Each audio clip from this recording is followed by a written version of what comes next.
Salut à tous et une nouvelle fois, pour une nouvelle semaine consécutive, bienvenue sur Média 241, la chaîne fièrement gabonaise, dans le cadre de votre nouveau programme sportif Top Sport 241, le sport, l'émission qui vous informe de l'actualité sportive sur le continent, au Gabon en particulier, et aussi au niveau de l'Occident, en Europe, en Amérique, en Asie et partout ailleurs. Alors, comme promis, nous allons faire en sorte de vous donner ce qu'il y a de mieux en matière d'information, mais aussi de mieux en matière de chronique et de consultation. Et justement, à cet effet, nous avons ce soir comme invité un éminent journaliste, un confrère, mais surtout une voix. Vous ne connaissez pas son visage, peut-être, ou alors peut-être que vous le connaissez, mais vous connaissez surtout sa voix qui résonne comme celle d'un certain Grégoire Margoton. On l'appelle d'ailleurs le Grégoire Margoton gabonais. Et lui, c'est Jeremy Ngoma. Jeremy, bonjour et bienvenue sur notre plateau de Top Sport 241. Bonjour à toi, Romaric. Je suis très ravi d'être là pour parler de sport. Évidemment. Alors, Jeremy, comment ça va? Comment ça se passe? La semaine démarre plutôt bien.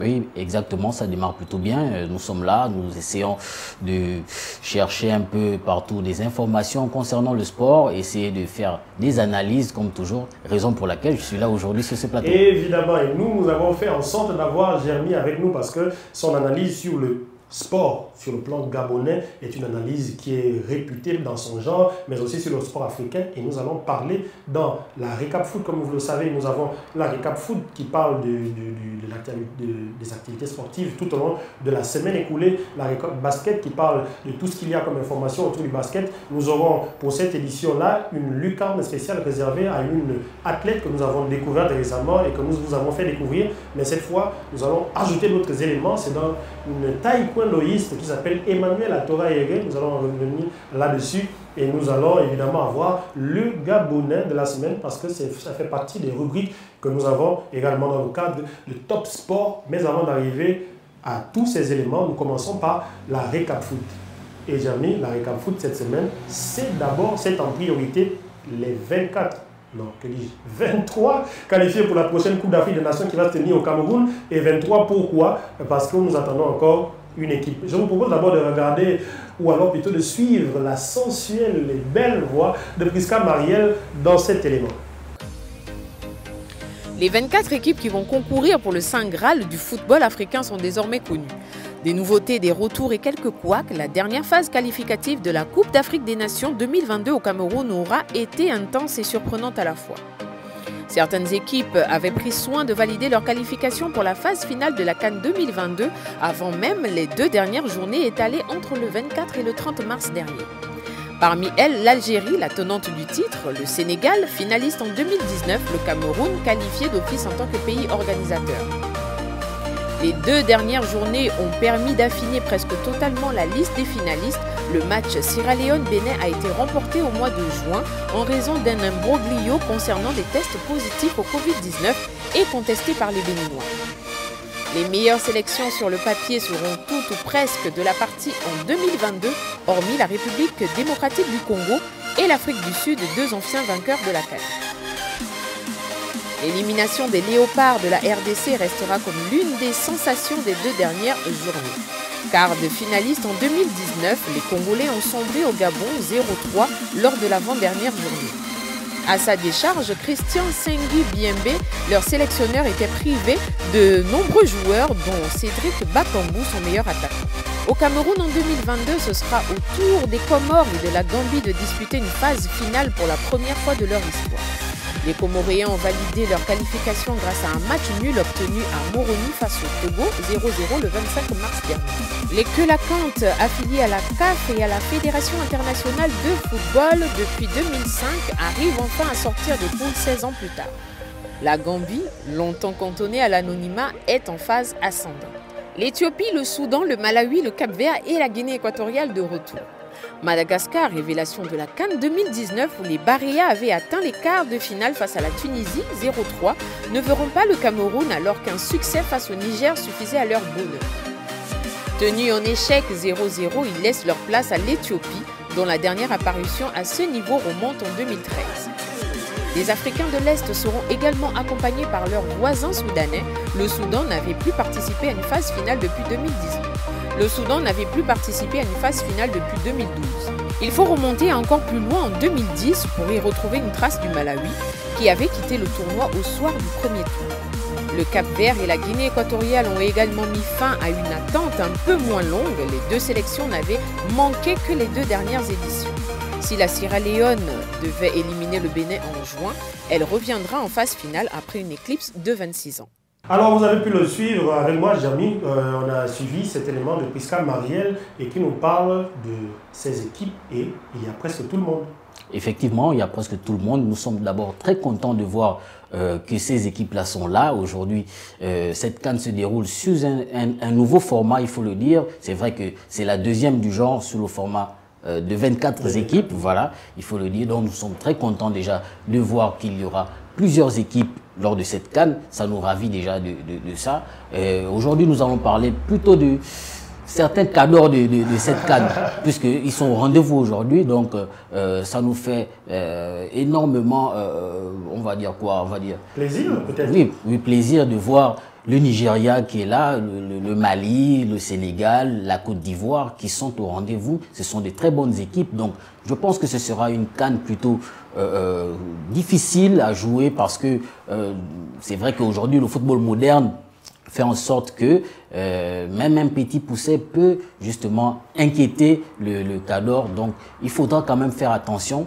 Ce sont des très bonnes équipes, mais lors de cette prochaine CAN, il y aura de très bons matchs. On peut avoir aussi des surprises parce que je le rappelle, tu as cité le Mali, tu as cité le Sénégal, tu as cité le Nigeria par exemple, mais il y a l'Algérie, tenant du titre, il y a l'Égypte, 7 fois vainqueur de la Coupe d'Afrique des Nations, le Cameroun, pays organisateur, mais qui a gagné ici au Gabon en 2017 et qui est toujours une menace certaine. Ça nous réserve une belle CAN, mais il y a des surprises, Jamy, il y a beaucoup de surprises. Oui, effectivement, pour revenir d'abord sur ces pays du Maghreb que sont l'Égypte et l'Algérie, il faut dire que ce sont des équipes très fortes sur le plan continental. L'Algérie, d'ailleurs, dernier champion de cette CAN, donc en 2019, c'est une équipe déjà qui arrive lors de cette compétition comme un véritable épouvantail. Voilà, un véritable épouvantail. Ils seront là justement pour, pourquoi pas, reconquérir ce titre qu'est la CAN, mais aussi il faudra parler de l'Égypte qui est là avec leur meneur de jeu, Mohamed Salah, qui était un très bon joueur, l'un des meilleurs joueurs africains peut-être de l'histoire du football. C'est un très bon joueur. Il va amener cette équipe-là à la CAN. En tout cas, il ne faudra pas également négliger le Cameroun, pays hôte de cette compétition. Ah, on connaît ce que c'est la ferveur populaire du côté des Yaoundé. Exactement, comme on dit toujours, un Camerounais, même dans l'eau, il allume son cigare. C'est une célèbre phrase connue dans le milieu africain. Je pense que même en Europe, on commence à un peu connaître ça. Et cette équipe du Cameroun, elle est bien bâtie quand même. Elle a des gros buteurs avec Vincent Aboubakar. Elle a un milieu costaud avec Zambo Anguissa qui devient un véritable patron et qui a eu l'occasion de porter le brassard. Je pense même que c'est lui qui portera sûrement le... Non, Choupo-Moting va porter le brassard, mais Zambo Anguissa fait partie des capitaines de cette équipe en défense. C'est quand même costaud et il faut rappeler que cette équipe du Cameroun, lorsqu'elle est chez elle, elle est difficile à battre et là la CAN va se dérouler chez elle. Et exactement, c'est la raison pour laquelle je dis un Camerounais, même dans l'eau, il allume son cigare. C'est pour dire que les Camerounais, chez eux, à domicile, ils sont indomptables, comme on les appelle, les lions indomptables. Alors, c'est un Cameroun qui va disputer cette CAN avec une rage totale, il faut dire. Avec de très bons joueurs, hein, Vincent Aboubakar qui est notamment le deuxième meilleur buteur du championnat turc, donc la Super League, derrière Aaron Boupenza, le Gabonais. On a Vincent Zambo Anguissa que vous venez de citer tout à l'heure, qui est Felam, le coéquipier de Marol Lemina, qui est un très bon joueur. Il est en très grande forme aujourd'hui. Donc c'est pour dire que ce Cameroun-là a aussi des armes à faire valoir lors de cette compétition. Ok, ici on parlait des équipes que je n'appellerais pas des outsiders, mais des équipes qui commencent à être habituellement vues sur les coupes africaines. Elles sortent souvent des poules. C'est des équipes qui manifestent on va dire, un certain enthousiasme derrière elle. C'est des équipes compactes comme le Mali. Le Mali est une équipe difficile à battre et il y a d'autres équipes comme ça, comme la Tunisie, qui est souvent un outsider. Elle ne va pas souvent jusqu'aux dernières places de la CAN, mais pour les passer, il faut, on va dire ça comme on dit sur le continent africain, c'est le veto. Exactement, c'est des équipes qui ne possèdent pas forcément des top joueurs comme l'Algérie, comme l'Égypte, mais c'est des équipes qui seront là pour inquiéter les cadors et pourquoi pas essayer de dominer un peu les petits poussets qui viennent d'arriver sur cette compétition. Donc, il ne faut pas négliger ces équipes. Ces équipes sont importantes puisque elles se sont qualifiées, elles ont joué tous les matchs, elles ont démontré leur niveau. Ce sont des équipes de très bon niveau, même si elles arrivent là en tant qu'outsiders. On ne sait jamais, le football moderne aujourd'hui, même une petite équipe peut remporter une compétition. On ne peut plus définir de qui sera devant. Nous allons évoquer aussi certaines surprises. Ils ne sont pas qualifiés. C'est la République démocratique du Congo qui a été sortie par le Gabon 3-0, ou plutôt 0-3 à Franceville. Et il y a également l'Angola dans le même, on va dire quoi, dans la même poule, la poule D, avec le Gabon qui ont été sortis. Une poule dont va sortir la Gambie, on va revenir dessus tout à l'heure. Mais il y a l'Afrique du Sud qui n'est pas là. Oui, c'est quand même rare de voir les Bafana ne pas être qualifiés lors de cette phase finale de Coupe d'Afrique des Nations. C'est quand même inquiétant, on va dire, parce que tout cela, pour ma part, hein, se trouve au niveau organisationnel. Il faut que certaines choses changent. Je prendrai aussi l'exemple de la RDC, dont le sélectionneur est M. Tiengi, qui était... on va dire quoi, directeur technique national. Il a accepté de prendre le poste de sélectionneur national. On ne sait pas comment les arrangements. Voilà. Il peut avoir quelques connaissances tactiques. Il peut déjà même avoir été entraîneur à un autre niveau, mais au niveau de la sélectionnelle, c'est le niveau le plus haut d'une équipe nationale au sein de... localement, je vais dire. Donc, pour qualifier des gars comme ça, il faut aussi souligner que la République démocratique du Congo a eu plusieurs cas d'absence entre les cas de Covid, les blessures. Leur attaquant Bakambu, Cédric Bakambu, n'était pas présent. On va mettre ça également sur le coup de leur disqualification, mais il faut reconnaître que les Panthères ont montré de bien belles choses pour ce match-là. Oui, je suis très content déjà des Panthères du Gabon parce que c'est une équipe dont on a beaucoup décrié auparavant, il y a quelques années. En 2017, on sort d'une déception énorme. Il fallait recoller les morceaux qui étaient un peu éparpillés. Voilà. Aujourd'hui, c'est comme une réconciliation nationale, s'il faut le dire ainsi. Aujourd'hui, les Panthères nous ont fait honneur, même si le dernier match contre l'Angola, je reste quand même un peu sur ma faim et on aura peut-être l'occasion d'en reparler tout à l'heure. Oui, on va en reparler justement. On va laisser une petite partie qui concerne ce match-là qui a soulevé une polémique qui n'aurait pas dû en être une ou qui aurait pu ne pas en être une. On va évoquer rapidement, Jamy, avant de passer justement à ce cas qui fait polémique, on va évoquer les surprises, les deux qualifiés pour la première fois de leur histoire. Il s'agit des Comores et de la Gambie. Et oui, les Comores et la Gambie arriveront à cette CAN pour la première fois de leur histoire. C'est une prestation, une performance à saluer. Hein. Il faut féliciter ces équipes-là. Ce sont des équipes qui, il y a quelques années auparavant, on n'entendait pas forcément parler d'elles sur le plan footballistique. Aujourd'hui, elles sont là, ces équipes. Aujourd'hui, elles veulent montrer au continent africain qui elles valent, quelle est leur valeur, justement. Et la Gambie s'est qualifiée. Nous tous, nous l'avons vu. Je reste quand même un peu voilà, je reste polémique parce que, évidemment, le Gabon, il faut le rappeler pour vous qui ne savaient peut-être pas, le match entre la Gambie et le Gabon, la 4e journée de qualification, s'était déroulé un peu bizarrement parce que l'accueil que les Gambiens avaient réservé aux Gabonais est à revoir. Les Gabonais ont d'ailleurs saisi les plus grandes instances du foot, le tribunal arbitral du sport, pour qu'il y ait une sanction envers la Gambie qui avait, je l'appelle, fait dormir tout le staff de l'équipe gabonaise pratiquement jusqu'au matin à l'aéroport pour une histoire de test de Covid. On en revient à ce sempiternel problème désormais de tests Covid, mais on ne va pas s'appesantir dessus. C'est quand même une belle équipe qui a montré de bien belles choses pour réussir à sortir d'une poule où il y avait l'Angola et le Gabon et la RDC. Sortir de cette poule, mais sortir de cette poule en tant que premier. En tant que leader, effectivement. Au même nombre de points, je pense que les Panthères du Gabon, mais à un goal average, favorable. Ça veut dire qu'il y a de belles choses à montrer. Voilà. Et pour les avoir vus jouer, c'est assez difficile, en effet. C'est des équipes qui encaissent peu de buts. Donc, si elles iront à la CAN, c'est parce qu'elles le méritent tout simplement. Il faut les féliciter. Évidemment. Félicitations donc à la Gambie et aux Comores qui font partie de la Confédération africaine de football depuis 2005 et 16 ans plus tard, elles arrivent enfin à obtenir un ticket, une place. Nous n'avons pas oublié d'évoquer le Bénin et la Sierra Leone qui doivent encore nous donner le résultat de la dernière place à prendre. Parce que, Jeremy, qu'est-ce qui s'est passé? Pourquoi le Bénin et la Sierra Leone n'ont pas pu jouer ces derniers matchs? Effectivement, le Bénin devait aller jouer en Sierra Leone. La Sierra Leone recevait le Bénin. Le Bénin avait besoin juste d'un match nul pour se qualifier pour la prochaine CAN.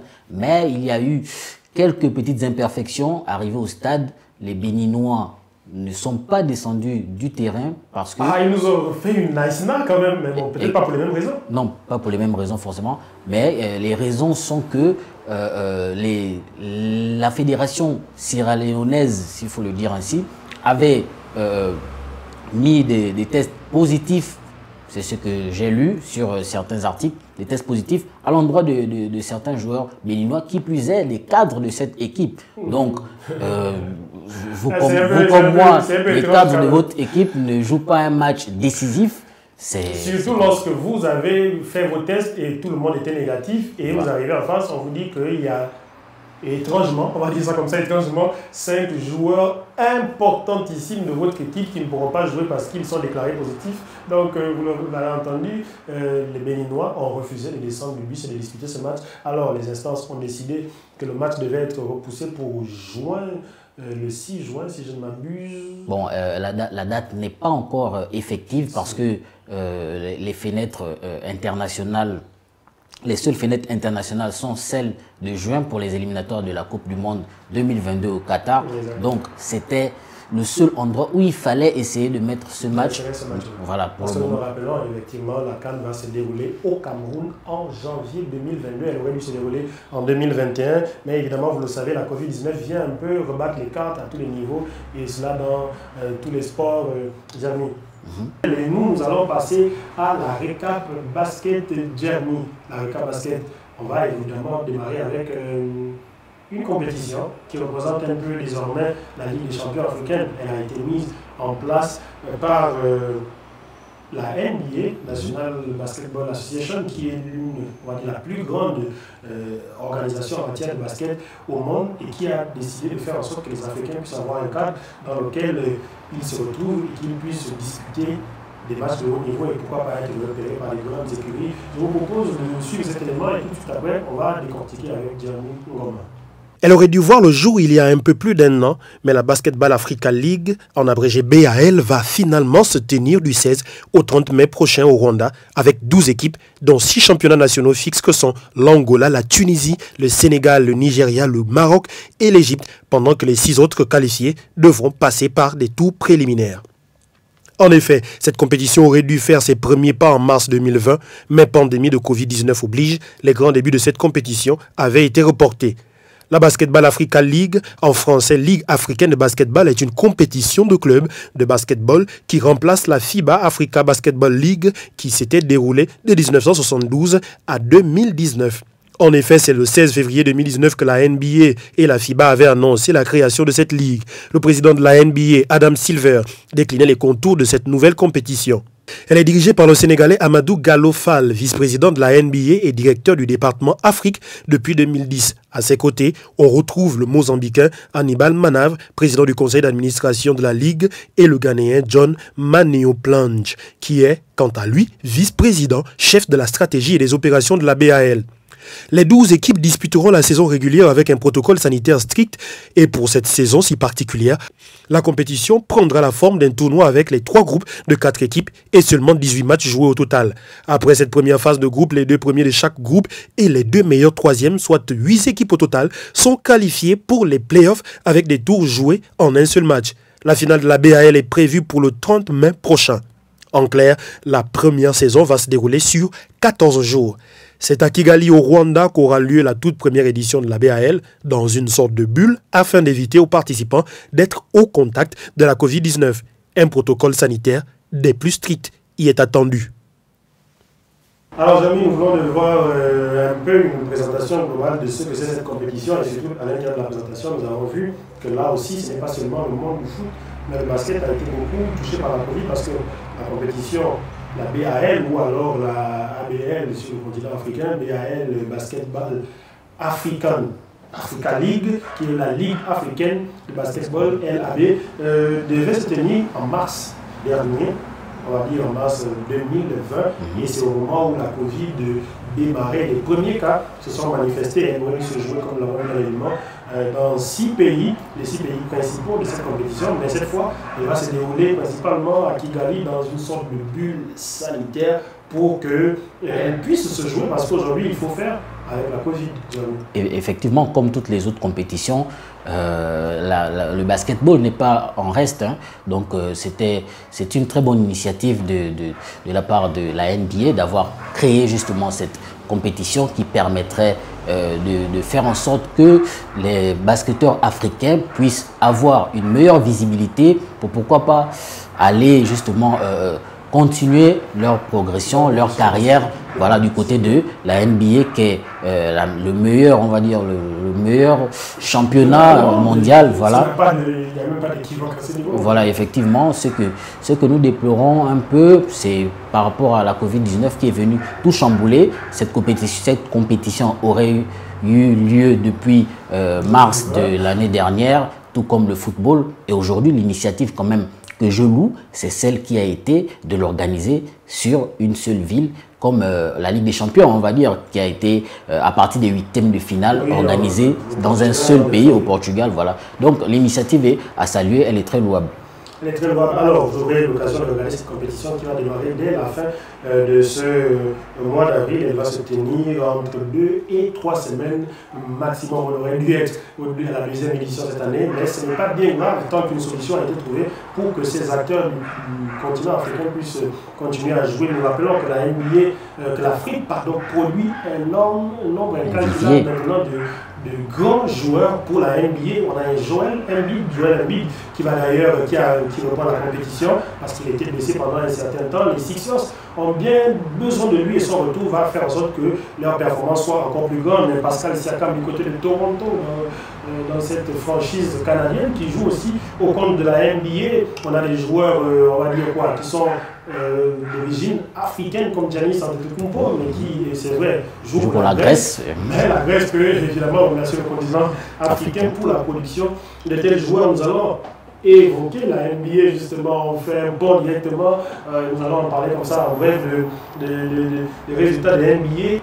La course pour les playoffs, parce qu'en NBA, il faut le rappeler, il y a la conférence Est, la conférence Ouest. Celui qui gagne le plus grand nombre de matchs par rapport au nombre de matchs perdus va arriver au playoff, ou PO, pour pouvoir disputer la finale de conférence Est, ou le titre de conférence Est et le titre de conférence Ouest, pour se retrouver désormais à jouer la finale des NBA. Il y a aussi évidemment la course au titre des MVP qui est détenu ce titre par un certain Giannis Antetokounmpo dont je parlais. Évidemment, quelle force de la nature ce jeune homme, il détient les deux dernières années consécutives au titre de MVP, donc meilleur joueur de la saison régulière en basketball, et qui pourrait, parce qu'il est dans la liste des prétendants de cette année, avoir ce titre pour la 3e fois. Nous rappelons que cette course-là bat son plein à ce niveau, parce que de la part de Giannis Antetokounmpo, il y a Nikola Jokic, le Serbe, il y a Joel Embiid qui a reculé un peu à la 4e place, il y a évidemment LBJ, LeBron James, considéré comme le meilleur basketteur des 15, 10 voire 15 dernières années à cause de ses performances répétées. Il a 37 ans, Jeremy, et il n'arrête pas de scorer. Il est blessé actuellement et les Lakers ont intérêt à ce qu'il revienne assez vite. C'est vrai qu'il y a Anthony Davis également qui fait de bien belles choses et qui est son premier lieutenant là-bas, mais un LBJ ou des Lakers sans un LeBron James sont partis pour ne pas remporter grand-chose cette année, surtout que c'est difficile pour les remplaçants de pouvoir les supplier honorablement. Alors, ces quatre-là, Nikola Jokic en première position, Giannis Antetokounmpo deuxième en ce moment, LeBron James 3e, et évidemment l'Africain Joel Embiid, le Camerounais Joel Embiid en 4e position, lutte pour avoir le titre, ce qui est un peu considéré dans le milieu du basket comme le ballon d'or de la saison. En basketball, nous allons continuer à suivre ça de près. Il y a beaucoup de matchs qui se sont disputés. Le retour d'un certain Stephen Curry, qui est un shooter invétéré. Il peut shooter à n'importe quel endroit du terrain et réussir son shoot, pas par hasard, mais par maîtrise. Il y a des joueurs qui sont revenus.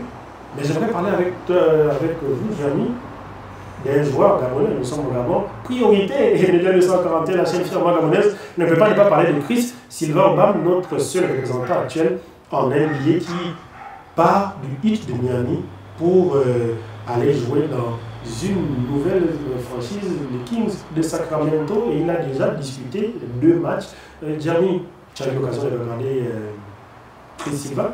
Oui, effectivement, Chris Silva, c'est un jeune joueur, il est gabonais, il faut le dire, c'est une fierté nationale. C'est un joueur, lorsqu'il joue en NBA, étant gabonais, c'est une fierté forcément pour tous les Gabonais. C'est un joueur, il évoluait du côté de Miami Heat. On l'a peu vu jouer parce que il n'avait pas... Voilà, sur la dernière saison. Il avait fait de bien belles choses, mais sur la dernière saison, c'est un peu plus compliqué. Il a même été envoyé en G-League, on va dire G-League, qui est considéré comme la réserve, voilà. La NBA, où des joueurs qui n'ont pas vraiment convaincu sont envoyés pour jouer une autre compétition là-bas, peut-être pour être vus par une autre équipe. Je crois que les Sacramento, les Kings, les Sacramento, l'ont repéré là-bas. Ils se sont dit, bon, ça c'est une bonne affaire que le Heat néglige. Alors il a joué. On espère pour lui qu'il va trouver maintenant un bon rythme là-bas pour continuer. Et ça revient à ce qu'on dit par rapport à Jamy, à l'importance que peut avoir la Ligue africaine de basketball pour ça, parce qu'au Gabon, nous avons eu quelques joueurs qui ont joué en NBA, ils doivent être autour de 3 ou 4. Oui, c'est 3 ou 4. On a Stéphane Last, il a prouvé également. Voilà. Aujourd'hui, cette compétition africaine qu'est la Ligue africaine de basketball pourra justement, comme je le disais dans les préliminaires de mes propos, que cette Ligue africaine de basketball pourra faire en sorte que les joueurs africains puissent être vus davantage par les grandes écuries, les grandes franchises internationales, notamment celle de NBA, puisque la NBA est justement l'organisateur de cette compétition. Ça va leur permettre... Avec la Fédération internationale de basketball, voilà. On sait quelque part que la NBA... essaie de tout manager, voilà. Le monde du basketball, Jamy, la lucarne, on va passer à la lucarne. Et comme je l'ai promis, au départ, nous allons parler d'Emmanuel Atora et on regarde ça et on revient tout de suite.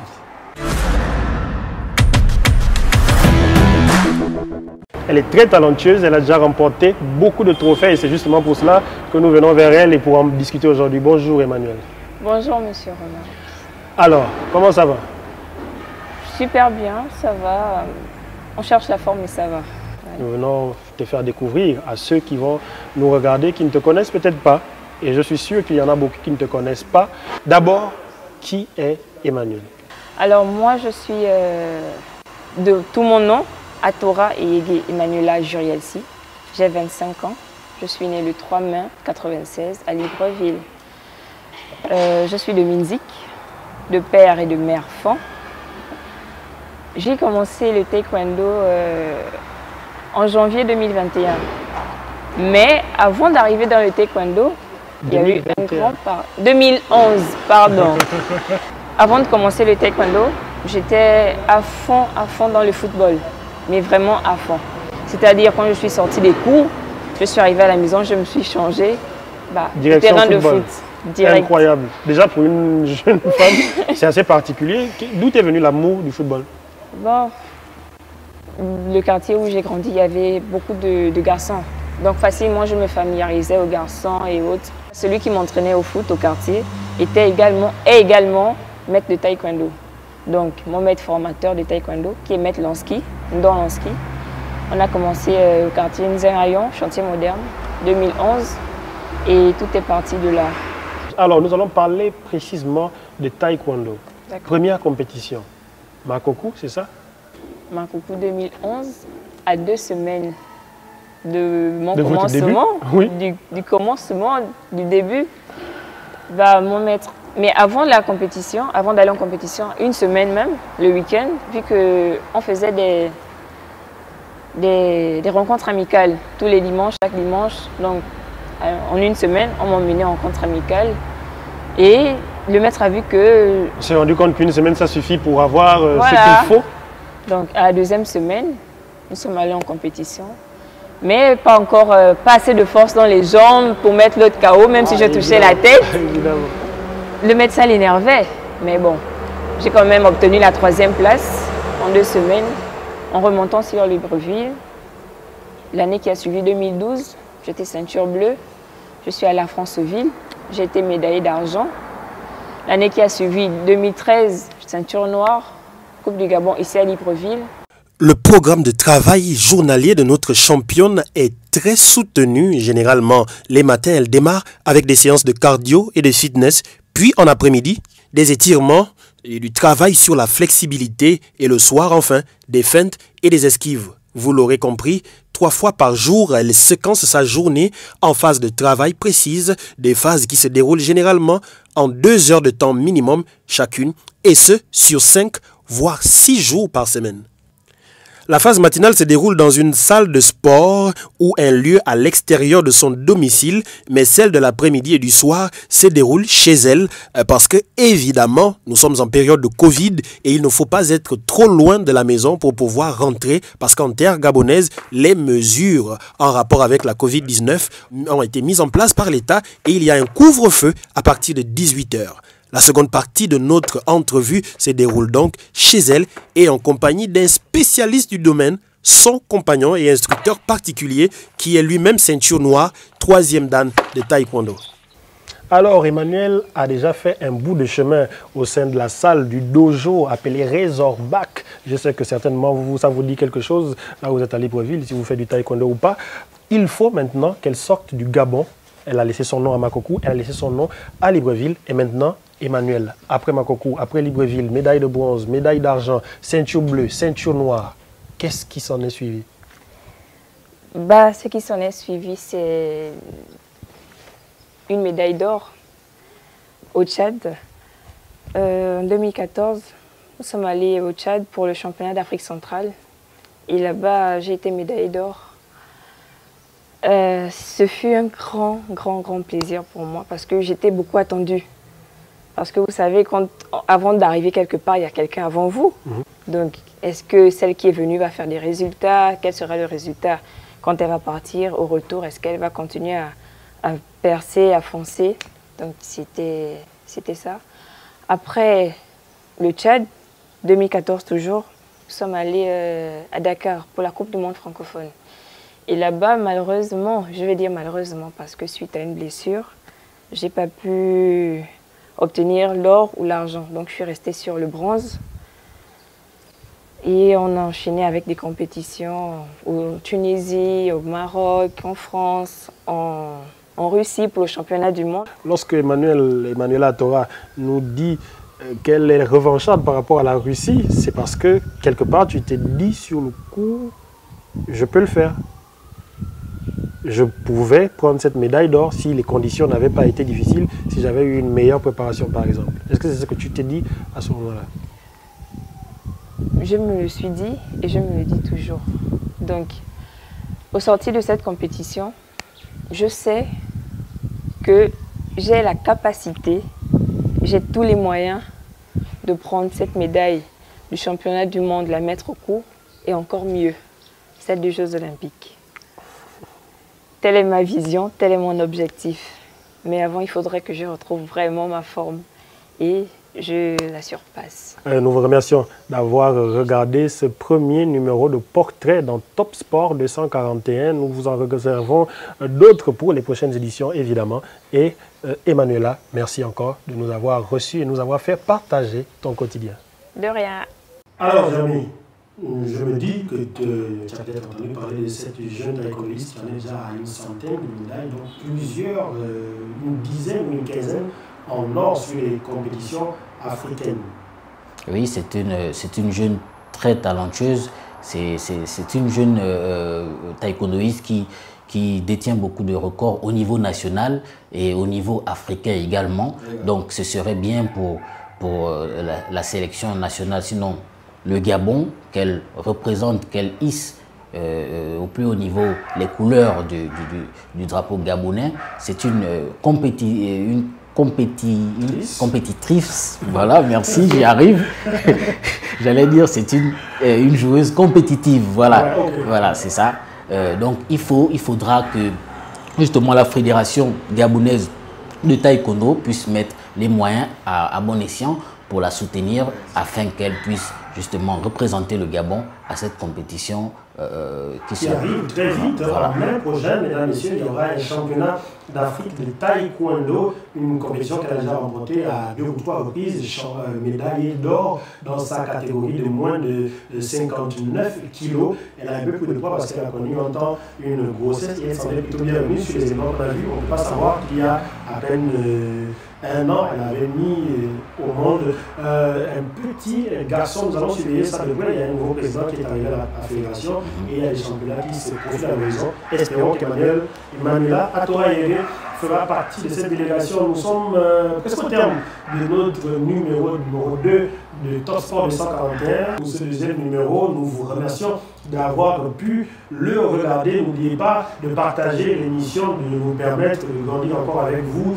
de nous donner des avis, de nous donner des propositions de ce que vous aimeriez voir dans Top Sport 241 pour les prochaines émissions. Ne vous en faites pas, nous allons faire en sorte que ces propositions soient prises en compte. Nous allons remercier Gianni Rouma de nous avoir fait bénéficier de son expertise en matière de football sur le continent gabonais, au Gabon en particulier, et en Afrique en général. Gianni, merci. C'est moi qui te remercie, Romaric. Je suis très ravi d'avoir été là pour le compte de cette émission. J'espère revenir parce que le football, le sport, ce sont des passions que nous aimons tous. Donc, si je reviens, je serai toujours ravi d'en discuter. Merci beaucoup, Jeremy. Justement, nous allons nous atteler à te faire revenir sur ce plateau, évidemment, parce qu'il s'agira de parler du Gabon en particulier, de l'Afrique en général et même de l'Occident. On n'a pas parlé de Ligue des Champions, de Ligue Europa. Aujourd'hui, vous le savez, les matchs du dernier carré, nous sommes...